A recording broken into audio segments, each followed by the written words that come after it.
Shalom e bem-vindos à Via Rápida Israel, uma frase do hebreu que significa amarás a Israel. Esperamos que vocês fiquem conosco porque nosso professor Dr. Baruch vai compartilhar um estudo expositivo da Bíblia. Dr. Baruch é professor titular no Instituto Zera Avraham, com sede em Israel. Ainda que todas as aulas no Instituto são dadas em hebraico, o Dr. Baruch fica feliz em compartilhar este estudo semanal com dublagem em português. Para mais informações sobre nosso trabalho em Israel, visite nosso site amarasaisrael.org.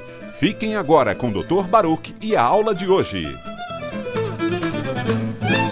As believers in Messiah, we know something. Como crentes no Messias, nós sabemos que alguém se torna justificado não por boas ações, mas ao invés, pela fé. Agora, o que pode ser surpreendente para algumas pessoas é que elas pensam que essa revelação aparece apenas no Novo Testamento. O que significa que até que Yeshua, que é Jesus Cristo, veio com os apóstolos, o conceito de justificação pela fé não existia. Mas quando olhamos com cuidado para a palavra de Deus, vemos que ser justificado pela fé era algo que não se originou no Novo Testamento, mas no Antigo Testamento, especificamente no que é conhecido como a Torá. A Torá são os 5 primeiros livros do Antigo Testamento. E dentro do livro de Gênesis, no capítulo 15, versículo 6, nós nos deparamos com um versículo que nos ensina claramente que, de fato, existe apenas uma maneira de compreender. O versículo diz que uma pessoa que é justificada pela fé e não pelas obras da lei. E como podemos ter tanta certeza de que as pessoas não são justificadas pelas obras da lei?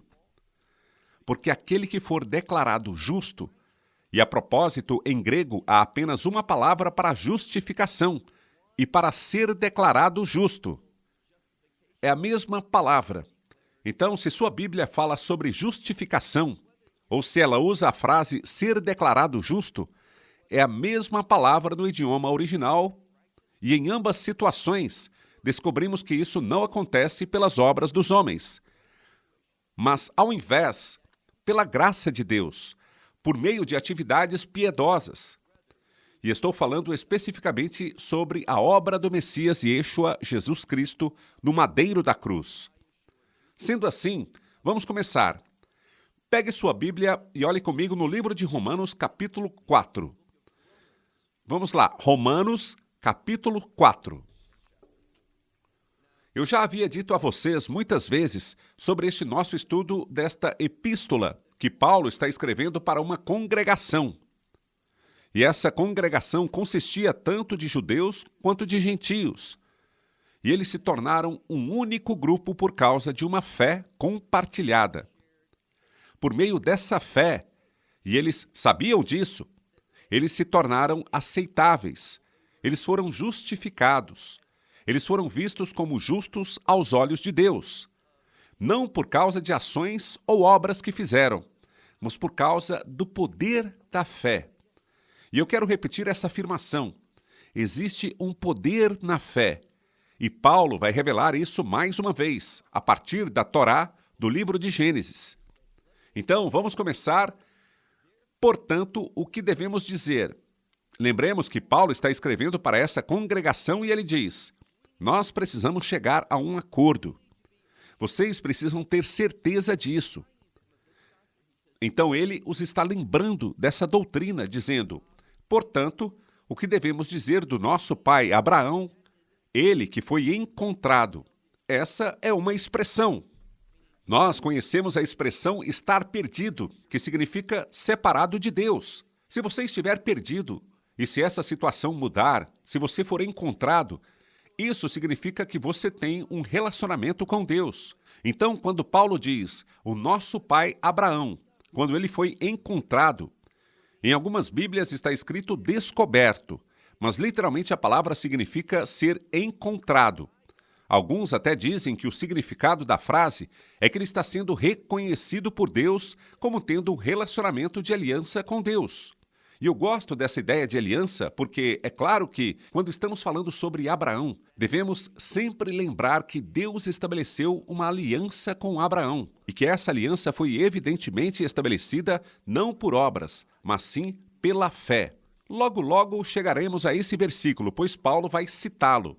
Assim, mais uma vez repetimos. Portanto, o que devemos dizer de Abraão, nosso pai, que foi encontrado segundo a carne? Gostaria de destacar o termo carne. Por quê? Porque neste contexto, ele está falando sobre as obras da carne. Ele está falando sobre o que ele fez. Assim, literalmente, do nosso ponto de vista, o que Paulo está dizendo é: veja o que nós devemos dizer. Será que é verdade que Abraão, nosso pai, será que ele foi justificado? Que ele se tornou justo? Que ele foi encontrado por Deus num relacionamento de aliança com Deus pelas obras da carne? E o que Paulo diz depois? Olhe agora para o próximo versículo, o versículo 2, onde está escrito: porque se Abraão foi pelas obras, em outras palavras, pelo seu comportamento, se ele foi justificado pelas obras, e daí? Ele tem motivos para se orgulhar, ou seja, ele poderia se gabar. Continuando, Paulo diz: mas não diante de Deus. O que significa que, em nenhum lugar, de acordo com a estrutura de Deus, nós vemos alguma coisa nas Escrituras, voltando não apenas para o Novo Testamento, mas também para todo o Antigo Testamento, especificamente na Torá. Não encontramos em nenhum lugar da Torá que diga que alguém é declarado justo e ele se torna justo pelas suas obras. Muitos acreditam que são pelas boas obras. Alguns até dizem assim: se você tiver mais boas obras do que você tem pecados, então essas boas obras cancelam seus pecados e seu saldo é positivo. Ou seja, você será aceito por Deus, porque você tem mais boas obras do que pecados. Mas preste atenção de novo, isso pode soar muito racional para nossas mentes, mas nenhum versículo da Escritura justifica, apoia essa posição. Não, se quisermos basear nossa fé na palavra de Deus, chegaremos a uma conclusão muito diferente, que veremos daqui a pouco. Agora, olhe novamente no versículo 2. Porque se Abraão foi pelas obras justificado, ou seja, se ele se tornou justo, então ele tem motivos para se orgulhar, mas não diante de Deus. Por quê? Agora olhe para o versículo 3. Pois o que diz a Escritura? Novamente, eu gosto do fato de que o ensinamento que Paulo está dando não vem de sua mente racional, nem se baseia na sabedoria humana, nem naquilo que faça sentido para ele ou que faça sentido para os outros, nem para que os outros simplesmente concordem com ele, porque tudo parece tão lógico. Mas quando Paulo ensina, ele está constantemente, e eu vou repetir, ele está constantemente se referindo às Escrituras. E do ponto de vista de Paulo, as Escrituras são a Bíblia hebraica, a Tanar, o Antigo Testamento. Então ele diz: pois o que diz a Escritura? E continua: mas Abraão. E por que vemos a palavra mas lá? Porque ela denota um contraste. Ao contrário de alguém ser justificado pelas obras da carne, ele diz: ao contrário disso, Abraão acreditou em Deus. É disso que eu gosto. Tudo que ele fez foi dizer sim a Deus. Abraão acreditou naquilo que a palavra de Deus revela. Assim está escrito: Abraão acreditou em Deus. E por causa dele ter acreditado em Deus, Paulo continua: foi atribuído a ele como justiça. Esse é o princípio. Em hebraico seria assim: Avraham heimin barashem, viaksha veha lolistaka, que significa: Abraão acreditou em Deus. Isso lhe foi creditado, lhe foi imputado. A palavra usada para acreditar ou imputar é exatamente isso. É um termo comercial que tem implicações legais e que fala sobre algo que é legalmente aceitável. Então, Abraão encontrou justiça diante de Deus. Não pelas obras, mas pela fé. É isso que a Torá ensina. É isso que se encontra em Gênesis capítulo 15, versículo 6. Agora continue lendo e, por favor, olhe no versículo 4. Mas para aquele que trabalha, que labuta, para aquele que trabalha, o salário, ou seja, a recompensa, aquilo que ele recebe pelo trabalho que ele executa. Repetindo, para quem trabalha, o salário não é contabilizado, não é considerado de acordo com a graça. Entenda, a graça é algo que não vem por merecimento. Não é algo que nós merecemos. Ao contrário, é algo que nós não merecemos. Mas mesmo assim, nós recebemos. É isso que é a graça. Mas também há muitos outros aspectos e resultados, respostas da graça bíblica. Mas vou falar de forma que fique bem simples de se entender. A graça é algo que recebe uma recompensa, não com base no que é feito, pois ela é dada gratuitamente. Ela é dada espontaneamente, como um presente, e não por algum mérito, não porque a pessoa tenha merecido.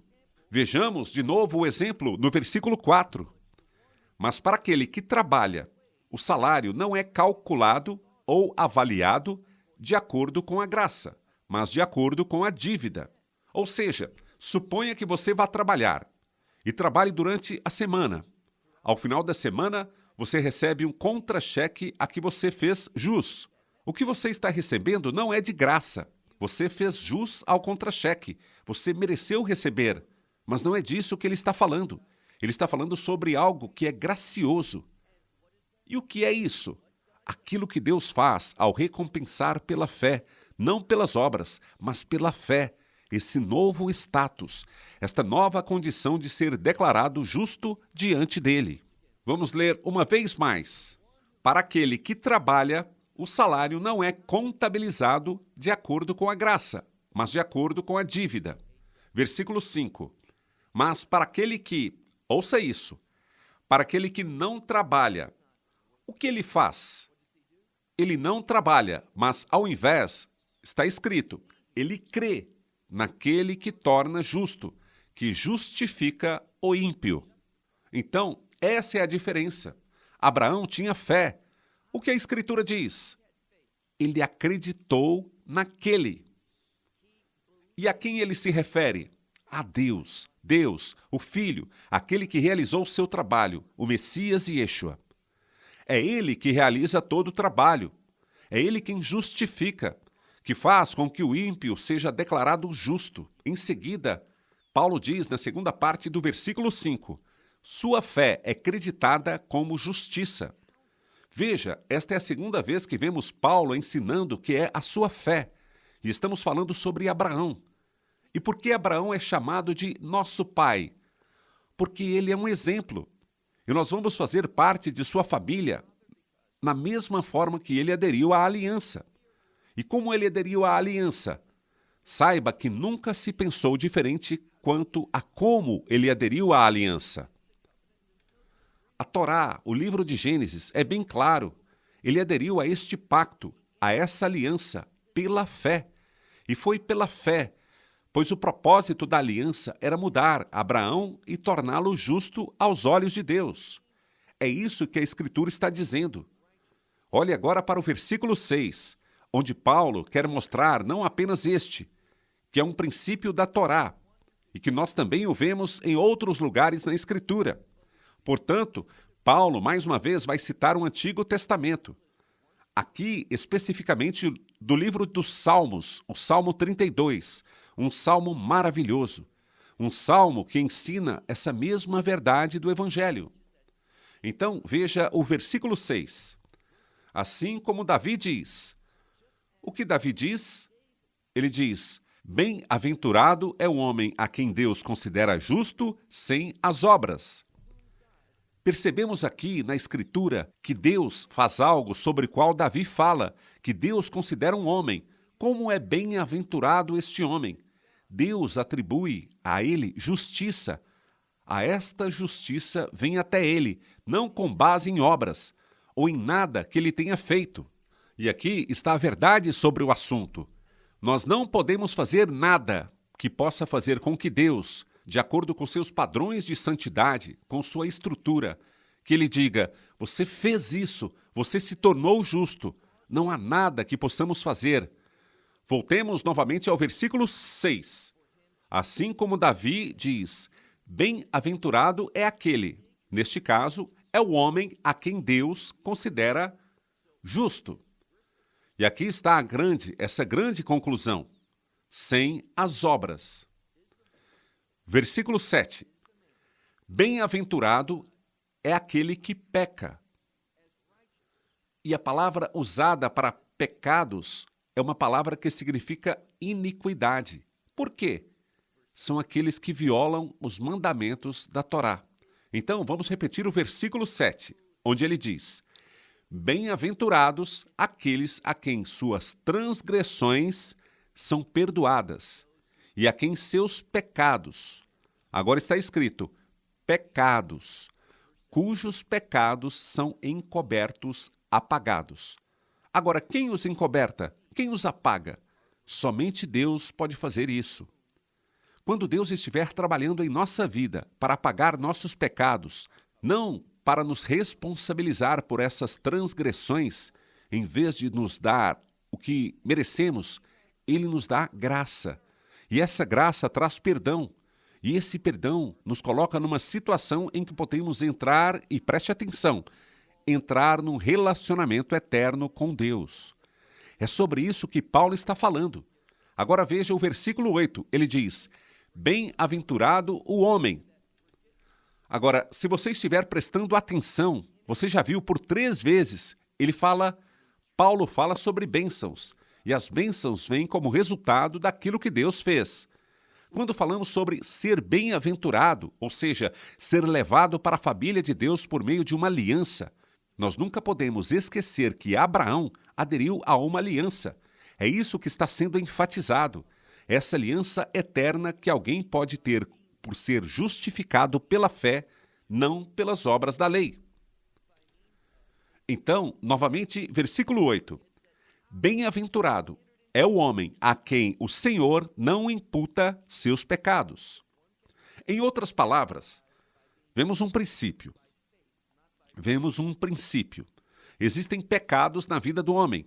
Ele é culpado, mas Deus não os imputa. Agora, a palavra imputar tem o significado de contar, ou seja, Deus não está passando por cima, não está te cobrando a sua pecaminosidade.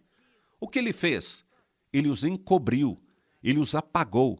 Aquilo não será mais algo pelo qual você será julgado por ele. Por quê? Nós já falamos sobre isso. Já falamos sobre como, se você olhar novamente o que já vimos no versículo 7, bem-aventurado aquele que é, o quê? Que é perdoado de sua iniquidade. E ele continua dizendo a mesma coisa. Olhe novamente no versículo 8. Bem-aventurado é o homem a quem o Senhor não considera seus pecados. Versículo 9.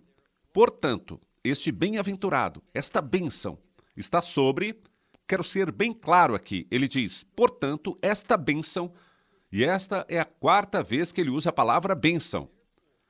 Portanto, esta bênção está sobre os circuncidados. É assim que você consegue. Primeiro, você tem que ser circuncidado. Algumas pessoas, entretanto, ensinaram que Paulo os encontrou, por exemplo, e mencionou sobre eles no livro de Gálatas. Depois ele diz, esta bênção, portanto, está sobre os circuncidados ou também sobre os incircuncisos. E isso é muito importante. Por quê? Bem, por algumas razões. Uma delas é que nós temos em Roma uma congregação de judeus e gentios. Nós podemos colocar isso em outros termos. Aqueles que foram circuncidados e aqueles que não foram. Será que esta bênção está disponível para aqueles que são apenas circuncidados? E Paulo vai responder a esta pergunta. E ele vai provar isso mais uma vez a partir da Torá. Vamos agora ao versículo 9. Portanto, esta bênção está sobre os circuncidados, ou também sobre os incircuncisos. Pois nós dizemos.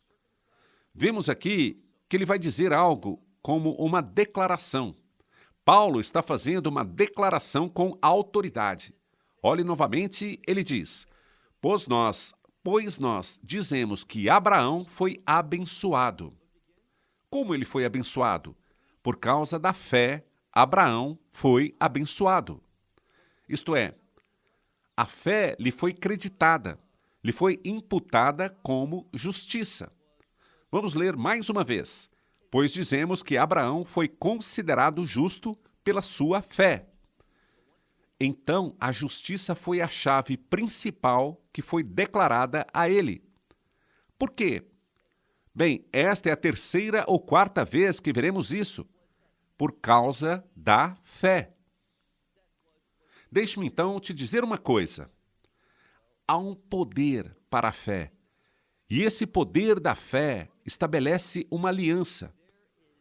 E essa aliança é aquilo a que se refere na Torá, no livro de Gênesis, começando em Gênesis capítulo 12, que tem a ver com a vida de Abraão, que serve como a patriarca de todos aqueles que vão fazer parte da família de Deus. E se você prestar atenção a essa aliança de Abraão, você descobrirá que ela é uma aliança, uma bênção. Então, a aliança de Abraão é assim por aqueles que fazem parte dessa aliança, que podem experimentar a bênção de Deus pela eternidade. Então, mais uma vez, nós dizemos que Abraão foi considerado justo. Por quê? Era a sua fé. Agora, é muito importante que a gente compreenda que esse ser considerado está na voz passiva, o que significa que algo fez com que ele fosse considerado, que fosse declarado dessa maneira. E o que vemos repetidamente, e o próprio Paulo repete, é a fé. Ela é a causa principal que faz com que ele seja considerado, imputado aos olhos de Deus como justo. Agora veja no versículo 10. Portanto, como ele foi imputado? O que ele quer dizer é como? Em que condição ele estava? Ele estava já circuncidado, ou será que ele não estava circuncidado? Não na circuncisão, mas na incircuncisão. Então, o que encontramos, e isso é confirmado facilmente quando você estuda a Torá, que é o livro de Gênesis, porque quando você olha para Gênesis 12, 13, 14, 15 e 16, tudo isso tem a ver com o chamado de Abraão. E também com Deus, o convidando para um relacionamento de aliança. Deus revelando qual é o resultado desta aliança, que são bênçãos, e Deus falando com Abraão. E o que Abraão fez? A Escritura diz que Abraão acreditou em Deus. Acreditar, essa palavra acreditar, se encontra tanto no Antigo Testamento quanto no Novo Testamento, de onde sabemos também que as palavras crença e fé têm a mesma origem. Assim, Abraão acreditou, ele teve fé em Deus, e essa fé foi a causa que o levou a ser considerado, a ser declarado justificado na presença de Deus. E podemos dizer isso de uma maneira diferente. Ele foi declarado justo na presença de Deus. Além disso, sabemos que tudo isso aconteceu e a revelação começa no capítulo 12, no capítulo 15, versículo 6.